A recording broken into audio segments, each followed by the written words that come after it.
नमस्कार, आदाब। मेरा नाम है निखिल और मैं आज उपस्थित हूँ आदरणीय श्री संतोष द्विवेदी जी के साथ। आप पत्रकार हैं, सामाजिक कार्यकर्ता हैं, साहित्य से आपका गहरा संबंध रहा है और संस्कृति की बहुत अच्छी समझ रखते हैं आप, और गांधी विचार के साथ, सहजता के साथ आपका बहुत लंबा तालमेल रहा है, या फिर कहें कि गांधी से बहुत प्रेरित रहे हैं आप, और भारत भर में गांधी आश्रमों का भ्रमण किया। गांधी के विचारों को जीना, देखना, समझना और पढ़ना आपके जीवन की विशेष अभिरुचियों में से एक रहा। तो मैं स्वागत करता हूं सर आपका। Thank you. सबको नमस्कार। जी सर। सर, जब हम देखते हैं अपने देश को और भारत के जब आधुनिक इतिहास को पढ़ते हैं, तब हमारे पास एक वाक्य बार बार निकल के सामने आता है, गांधी के सपनों का भारत। हमको स्कूल से लेकर कॉलेज तक और यूनिवर्सिटियों तक ही पढ़ाया जाता है गांधी के सपनों का भारत। मैं समझना चाहता हूं कि गांधी के सपनों का भारत क्या था, और जिस नींव को गांधी ने डाला अपने पूरे जीवन को लगाकर, खपाकर, और पूरे देश भर में पैदल यात्राएं करके, आम फहम जिंदगी जी के, या कहूं कि आम व्यक्ति के स्तर से भी नीचे की जिंदगी जी के, एक धोती में रहे, उन्होंने उस नींव को जो डाला था, आज उसकी इमारत जो आगे खड़ी हो रही है वो कितनी मजबूत है उस नींव के हिसाब से। आप देखें कि आप फ्रीडम स्ट्रगल की तरफ देखेंगे तो गांधी जी के सपनों का भारत और इस देश के सभी स्वतंत्रता सेनानियों के सपनों के भारत में आपको बहुत भिन्नता नहीं दिखाई देगी। ये गांधी जी का जो सपना था, वो गांधी जी उसके प्रवक्ता जरूर बने, लेकिन वो हिंदुस्तान के एक एक आदमी का, और सच कहूँ तो वो अंतिम आदमी का सपना था। इसलिए गांधी जी के पूरे विचार में और काम में अगर कोई सबसे केंद्र में है तो वो अंतिम आदमी है। आज़ादी के बाद हमने जो प्रक्रियाएं चलाई देश के निर्माण और विकास की, उसमें गांधी जी का वो सपना भी और गांधी जी की वो टेक भी, अंतिम आदमी की वो टेक भी छूट गई, हाथ से छूट गई, और वो जो छूटी है वो छूटते ही जा रही है। गरीब आज गरीब हो रहा है, अमीर आज अमीर हो रहा है, और सरकारें इस तरह की नीतियाँ और नियम, कायदे, कानून लेकर के आ रही हैं जिससे गरीब आदमी और गरीब हो रहा है। बेरोजगारी बढ़ रही है, महंगाई बढ़ रही है, भ्रष्टाचार बढ़ रहा है, विकास के नाम पर जो शोषण हो रहा है, उत्पीड़न हो रहा है, विस्थापन हो रहा है, वो अलग है, पर्यावरण चौपट हो रहा है। तो आप कोई एक मानक खड़ा नहीं कर सकते हैं जिसमें से ये लगता हो कि हाँ, ये शहीदों के सपनों का भारत है, ये स्वतंत्रता संग्राम सेनानियों के सपनों का भारत है, ये गांधी के सपनों का भारत है। तो ये जो ड्रीम थी, ये जो सपना था, और जिस सपने के को धरातल में उतारने के लिए गांधी जी ने सजग कोशिश किया था, वो बाद के वर्षों में हमको धीरे धीरे फिसलता हुआ, हाथ से निकलता हुआ दिखाई देता है, और अब तो पूरी तरह से निकल चुका है। अब मतलब भारत में जिस भारत को लेकर के गांधी ने अपने जीवन को खपाया, वो भारत, अब गांधी ने ताउम्र, या कहें कि गांधी ने अपने गोल्डन टाइम में लेखन आंदोलन के साथ साथ पत्रकारिता भी लगातार की। गांधी की जो पत्रकारिता थी वो एक मानक पत्रकारिता के रूप में निखर के सामने आई, और आज की जो पत्रकारिता है वो तो अलग अलग स्तर में है, फ्रीलांसिंग डेवलप हो चुकी है, इंटरनेट में काम कर रहे हैं लोग, टीवी है, प्रेस है, छप रहा है, दिख रहा है। आप ये देखें कि महात्मा गांधी जब स्वतंत्रता आंदोलन में भारत आते हैं 1909 से, और बाद के वर्षों में देखें, उसके पहले से ही वो पत्रकारिता की ताकत या कम्युनिकेशन की ताकत, संवाद की ताकत, इसको वो जान रहे हैं, और वो ये भी जान रहे हैं कि मैं अहिंसा की जिस टर्मिनोलॉजी में देश को आगे ले जा रहा हूँ, या जिस अहिंसा की जिस पद्धति का निर्माण कर रहा हूँ, उसमें बातचीत, संवाद, कम्युनिकेशन, ये सबसे महत्वपूर्ण चीज़ है। इसलिए उन्होंने कम्युनिकेशन बनाने की बड़ी सजग कोशिश की। दो बातों की तरफ आपका ध्यान दिलाता हूँ। गांधी जी के आने के पहले, स्वतंत्रता आंदोलन में गांधी जी के आने के पहले आप देखें कि कांग्रेस के सारे रेजोल्यूशन, सारे प्रस्ताव अंग्रेजी में पास होते थे, सारे मेमोरेंडम अंग्रेजी में बनते थे, सारी बहसें अंग्रेजी में होती थी, जितने कांग्रेस में लोग थे सब अंग्रेजीदा लोग थे। गांधी जी आते हैं कांग्रेस में तो कहते हैं कि हम हिंदुस्तान की आज़ादी की बात कर रहे हैं और हिंदुस्तान की जबान में हम बात नहीं करेंगे तो इस बात को हम लोगों तक ले कैसे जाएंगे। और गांधी जी जिस हिंदुस्तानी की वकालत करते हैं, उस हिंदुस्तानी को कांग्रेस की भाषा बना देते हैं।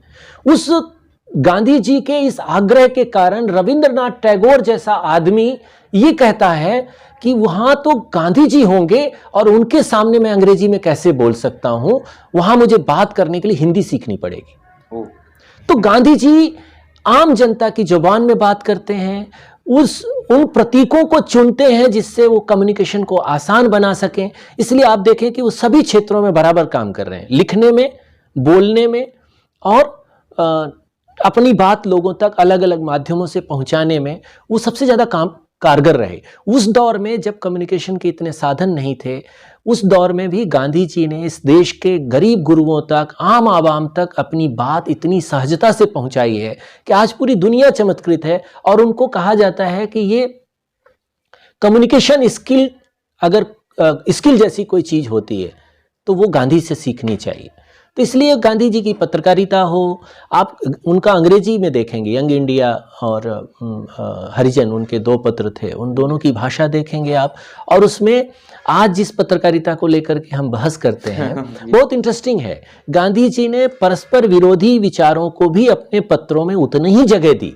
जिन पत्रों में उनकी टांग खिंचाई की गई, उनका विरोध किया गया, उन पत्रों को उन्होंने छापा उसमें और उसका वहीं पर जवाब भी लिखा। उसी पत्र में जयप्रकाश नारायण के सपनों के भारत का ड्राफ्ट भी उन्होंने छापा, जिसका कांग्रेस ने विरोध किया कि तो समाजवादी लोग हैं, समाजवादी सोच के लोग हैं और ये कांग्रेस से भिन्न राय रखने वाले लोग हैं, आप इनको महिमा मंडित कर रहे हैं। तो गांधी जी ने कहा कि भाई ये देश तो उनका भी है ना, इस देश के निर्माण और विकास के बारे में उनका कोई सपना नहीं हो सकता क्या? हम बातचीत कर सकते हैं लेकिन हम उनको खारिज कैसे कर सकते हैं? तो उन्होंने जयप्रकाश नारायण के सपनों का, जो जेपी ने लिखा मेरे सपनों का भारत, वो ड्राफ्ट भी उन्होंने हरिजन के फ्रंट पेज पर छापा। तो गांधी जी पत्रकारिता की ताकत जानते थे, ये जानते थे कि पत्रकारिता को कितना तटस्थ, निरपेक्ष और सबके विचारों का समावेश करने वाली होना चाहिए। वो सिर्फ अपने विचारों के लिए नहीं। एक सभा में मैंने सुना था, आप गांधी पर बात कर रहे थे और आपने महात्मा गांधी के विषय में कहा कि जो एक कहावत प्रचलित है समाज में हमारे, गरीबी का नाम, मजबूरी का नाम महात्मा गांधी। देखिए, ये गांधी जी को लेकर के कुछ बहुत सारी भ्रांतियां हैं। एक बहुत सुंदर किताब लिखी है प्रोफेसर ठाकुरदास बंग ने, जो गांधी जी के साथ काम किया, जिन्होंने, गांधी, तथ्य और भ्रांतियां। वो किताब सबको पढ़नी चाहिए।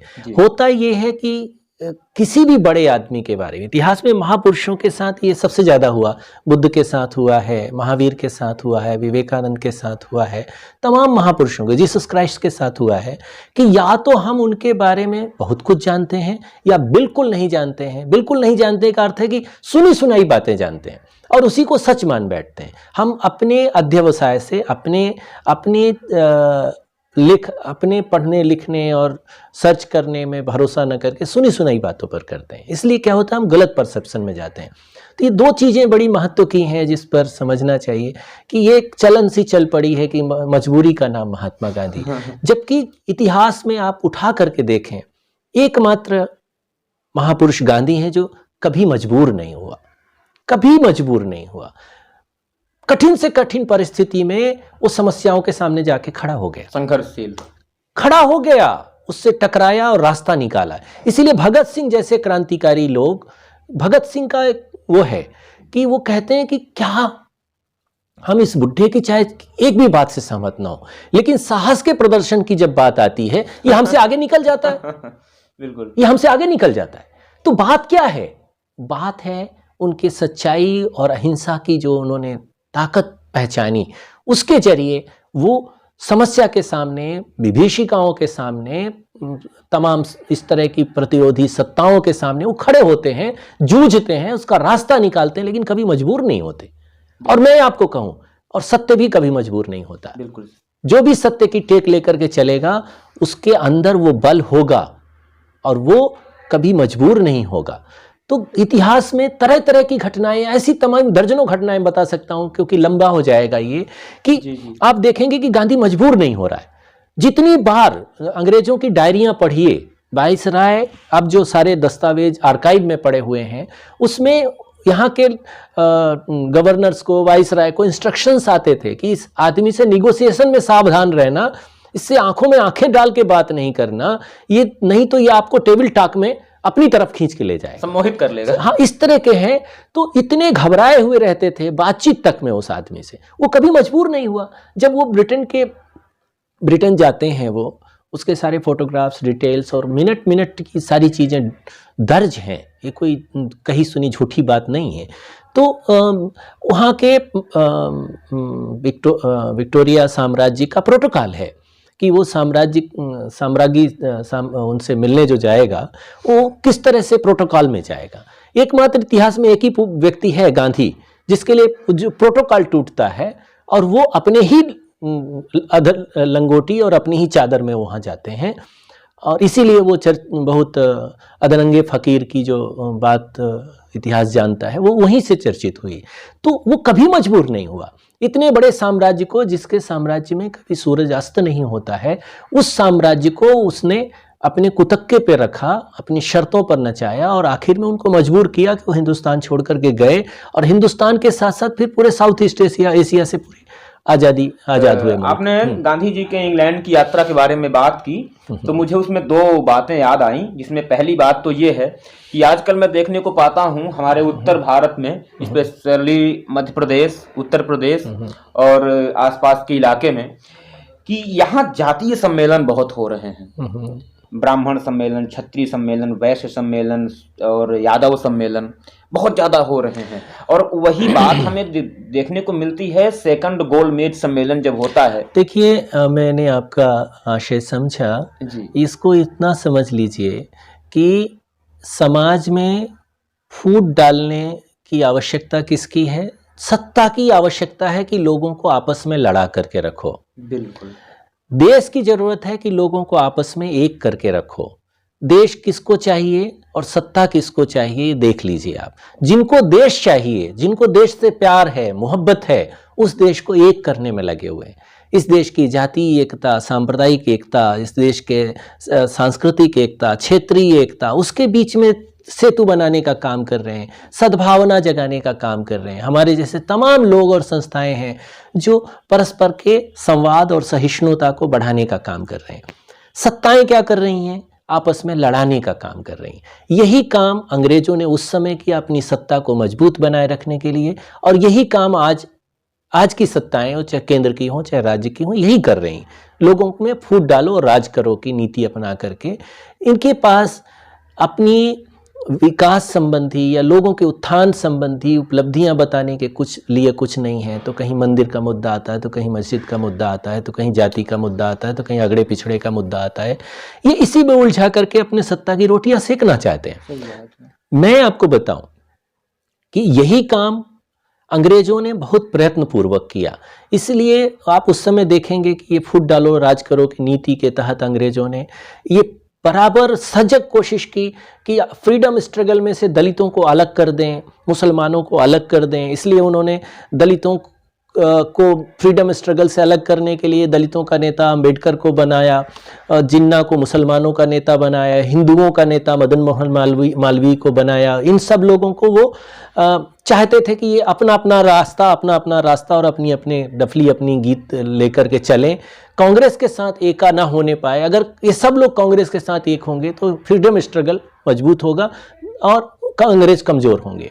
तो गोलमेज कॉन्फ्रेंस में जब इनको सबको अलग अलग प्रतिनिधियों के रूप में बुलाते हैं, जबकि आज़ादी के आंदोलन के लिए एकमात्र प्रतिनिधि संस्था थी कांग्रेस को बुलाना चाहिए था। तो कांग्रेस जिसको अपॉइंट करती, जिन लोगों को तय करती, वो लोग जाते बात करते। पर अंग्रेज ये नहीं चाहते थे कि इस तरह की एकता देश में बने, इसलिए वो फूट डालने की कोशिश कर रहे थे।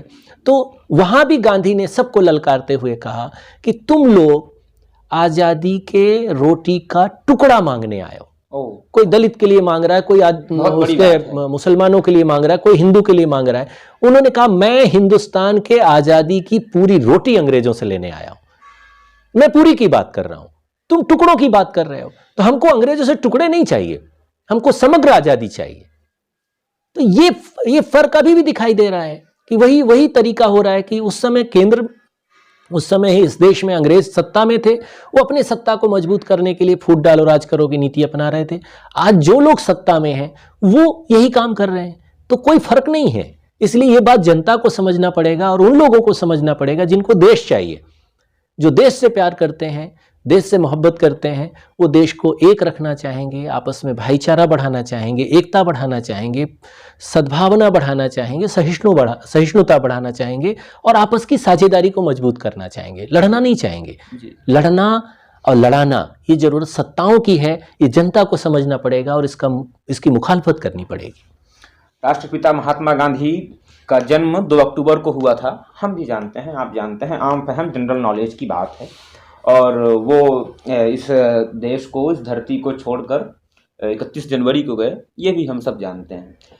सर, इन 2 दिनों में हम देखते हैं सोशल मीडिया के दौर में पिछले कुछ सालों से 30 जनवरी को माफ़ कीजिएगा, हम सब देखते हैं इस दौर में ट्विटर में, जो ट्विटर है हमारा, फेसबुक है, इंस्टाग्राम है, वहाँ देखते हैं हम कि गांधी का पुण्यतिथि है, गांधी की जयंती है, गांधी का जन्मोत्सव है, और उस दिन ट्रेंड करता है हैशटैग लगा के नथुराम गोडसे, गांधी को अभद्र भद्र बातें, जो बात कहना अपमान लगता है स्वयं को कि हम भारतीय होकर गांधी के लिए ऐसी बात ये तीखे हमले जो गांधी पर होते हैं, देखिए, और अभद्र हमले गांधी पर होते हैं। देखिए, इसको ऐसे समझिए तो आपको ये इस ट्रेंड को समझना बहुत आसान हो जाएगा कि जब हम किसी से प्रेम करते हैं तो इतना करते हैं कि उसके लिए अपनी जान दे सकते हैं और जब नफरत करते हैं किसी से तो इतनी करते हैं कि उसकी जान ले सकते हैं। तो ये फर्क है प्रेम और नफरत का।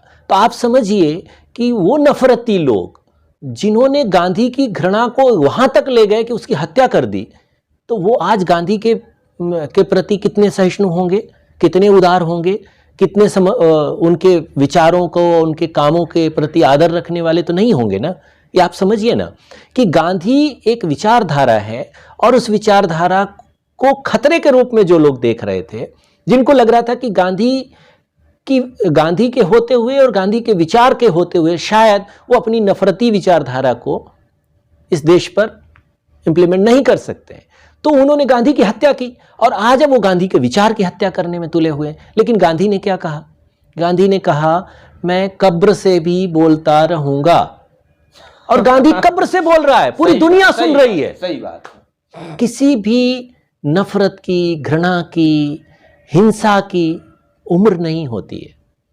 ये सत्ता के बल से वो लोग जो चूहों की तरह बिलों में घुसे हुए थे, जो अपनी प्रार्थनाओं में गांधी जी का नाम लेते हैं और गांधी जी का पुतला बना करके उसको गोली मारते हैं, ये कॉन्ट्रडिक्शन अब देश देख रहा है। मैं तो इस बात से खुश हो रहा हूं कि अच्छा है, चेहरे पर से नकाब उतर रहा है। हम पहचानते थे लेकिन देश के बहुत लोग नहीं पहचानते थे। ये छद्म जो ओढ़ करके जो लोग चल रहे थे, जो लोग यहाँ लोगों को दिखाते थे कि नहीं हम गांधी के विरोधी नहीं हैं, हम गांधी के हत्यारे नहीं हैं, हम हत्या का समर्थन नहीं करते हैं, वो सब लोग एक्सपोज हो रहे हैं, अब धीरे धीरे सामने आ रहे हैं। तो अच्छी बात है। हम तो पहले भी जानते थे कि वो ये हत्यारे ही हैं और आज भी वो वही हैं। देश को जानना था, वो देश जान रहा है। अच्छी बात है। ये चेहरे पर से नकाब उतरना जरूरी था, उतर रहा है। अब देश तय करेगा कि कौन किधर खड़ा हुआ है। देश की बात आपने की और मैं आखिरी सवाल के रूप में गांधी के गोलमेज सम्मेलन और गांधी के इंग्लैंड यात्रा से ही एक सवाल है। और हर चौथे घर में, या कहूँ कि हर व्यक्ति के व्हाट्सएप में एक मैसेज बहुत ज़्यादा जाता है। वो मैसेज ये है कि गांधी ने भगत सिंह की हत्या की, या गांधी भगत सिंह की फांसी के जिम्मेदार थे। सर, इसको वही मैंने कहा ना कि आप जो है, जिसके पास अपना कोई इतिहास नहीं है, जिसके पास अपना कोई विचार नहीं है, जो सामने वाले की महानता से डरता है, उसके बराबर महान नहीं हो सकता, तो उतनी ऊंचाई तो प्राप्त नहीं कर सकता है। तो क्या करता है कि उसको छोटा करने की कोशिश करता है कि मैं तो इतना ऊंचा उठ नहीं सकता हूं, तो ये जो ऊंचा उठा हुआ है इसको छोटा करें तो ये मेरे से नीचे आए। लेकिन ऐसा होता नहीं है। जिसने इतना उज्जवल इतना साफ सुथरा, इतना समर्पित, इतना साधनामय जीवन जिया हो देश के लिए, उसके कद को आप कितना कुतरोगे? आप कुतर नहीं सकते हो। आपको या तो आपको बड़ा होना पड़ेगा, सचमुच बड़ा होना पड़ेगा, या तो आप क्षुद्र हो तो क्षुद्रता ही में ही रह जाओगे, गंदगी में ही रह जाओगे, और वही हो रहा है। तो गांधी का कद जो है गांधी के कर्मों से बड़ा हुआ है। उसको कोई नफरत से, अपने विद्वेष से, अपनी घृणा से, अपने विरोध से कम नहीं कर सकता है, कम हो नहीं सकता है, क्योंकि वो कालजयी विचार है। उसने अपने लिए ना जिया, ना अपने लिए बोला, ना अपने लिए लिखा। उन्होंने इसीलिए किसी ने कहा कि भाई आपका संदेश क्या है, तो गांधी जी ने कोई फिलॉसफी नहीं बताई उसको, उनका मेरा जीवन ही मेरा संदेश। यस, तो जिसके जीवन और विचार में इतनी एकरूपता होगी वही ये साहस कर सकता है कहने का। उन्होंने ये कहा, तो इसलिए इससे कोई फर्क नहीं पड़ता है। ये जो लोग हैं जो गांधी को छोटा दिखाने के लिए तमाम तरह के झूठ और फरेब और इस तरह के तथ्य गढ़ करके लाते हैं, उसमें कोई दम नहीं है। जब भी, मैं ये कह रहा हूँ, हम उस दौर में हैं जब शिक्षा और तमाम तरह के प्रचार के, विद्या के, ज्ञान के साधन विकसित हुए हैं, तो मैं इस देश के युवा पर भरोसा रखता हूँ। वो नौजवान पढ़ा लिखा है, वो नौजवान क्रिटिक है, वो तथ्यों और तर्कों और प्रमाणों के आधार पर अगर निर्णय लेता है तो इस सत्य तक वो पहुंच ही जाएगा कि गांधी जी ने भगत सिंह की फांसी टालने के लिए कितने प्रयास किए। और आज जो लोग ये कहते हैं, नेहरू मिलने तक गए थे उनसे, ये जो लोग ये कहते हैं कि गांधी जी ने कुछ नहीं किया, उनसे भी पूछिए कि तुम्हारे पुरखों ने क्या किया। तुम्हारा ऑर्गेनाइजेशन तो 1900 बहुत पहले बन चुका था, काम भी कर रहा था। तो आज़ादी में उसने आज़ादी के लिए क्या किया और भगत सिंह के लिए क्या किया या किसी के लिए क्या किया? तुमने क्या किया? सही बात। तो उन्होंने तो कुछ नहीं किया। वो उस समय भी अंग्रेजों के मुखबिर थे, अंग्रेजों के मददगार थे, अंग्रेजों के चमचे थे, और भगत आज़ादी के आंदोलन के खिलाफ खड़े हुए थे। और आज भी वो फ्रीडम स्ट्रगल को कलंकित करने का, उस विरासत को मिटाने का काम ही कर रहे हैं। और तो उनके मिटाने से नहीं मिटेगी। और भगत सिंह ने जिस माफीनामे से इनकार किया था वही माफीनामा लिख रहे थे। एग्जैक्टली। तो इतिहास बहुत कठोर होता है। इतिहास किसी के मिटाने की कोशिशों से नहीं मिटता है। आप ये देखिए ना कि हिटलर ने, मुसोलिनी ने, तमाम तरह के आक्रांताओं ने, जिन्होंने लाइब्रेरियां जलाई हैं और इतिहास के सारे नमूने जमींदोज किए हैं, वो मिटा पाए इतिहास? क्या मिटा पाए? क्या वो मिट गए। आज उसी वहां के लोग हिटलर पर थूकते हैं, उसकी तस्वीरों में थूकते हैं। क्यों? और मुसोलिनी के साथ क्या हुआ जब जाहिर है, सबके साथ, किसी के साथ भी। वो भारत के इतिहास में भी देखोगे तो ऐसे खलनायकों पर इतिहास बहुत निर्मम रहा है, लोक बहुत निर्मम रहा है। और वो कोई कोशिश कर लें, सत्ता के दम पर जो इतिहास मिटाने की कोशिश करते हैं वो कभी कामयाब नहीं होते। उनको लगता है कि हमने ये कर लिया, वो चंद दिनों के लिए होता है। वो सत्ता की दीवारें जब ढहती हैं ना, तो उसके साथ साथ उनका सारा वो भी ढह जाता, पाप भी ढह जाता है। और पाप जिंदा नहीं रहता बहुत दिनों तक, उसकी एक बहुत सीमित उम्र होती है, वो ढहता ही है, ढह ही जाएगा। इसलिए मैं कहता हूं कि हमको आज के नौजवानों पर भरोसा है। ये जो भक्ति है ना, ये भक्ति तब तक रहती है जब तक आपके सामने तथ्य, तर्क, प्रमाण और सत्य नहीं आता है। आप भ्रम में रहते हैं, आप भरमाए हुए रहते हैं। तो कोई कितना भरमा सकता है? किसी को भी नहीं भरमा सकता है। सत्य में वो ताकत होती है और उसके आलोक के सामने सारी चीजें भरभरा के ढह जाती हैं। गांधी सच्चाई का नाम है, गांधी प्रेम का नाम है, गांधी सहिष्णुता का नाम है, और गांधी इस दौर के लिए आत्मोन्नति का और सबकी उन्नति का एक रास्ता है। बहुत बहुत शुक्रिया। गांधी पर तो बात करना, मुझे लगता है कि एक जीवन खप सकता है किसी व्यक्ति का। गांधी तो इतनी बड़ी शख्सियत थे। बहुत बहुत शुक्रिया आदरणीय श्री, आपने हमसे संवाद किया।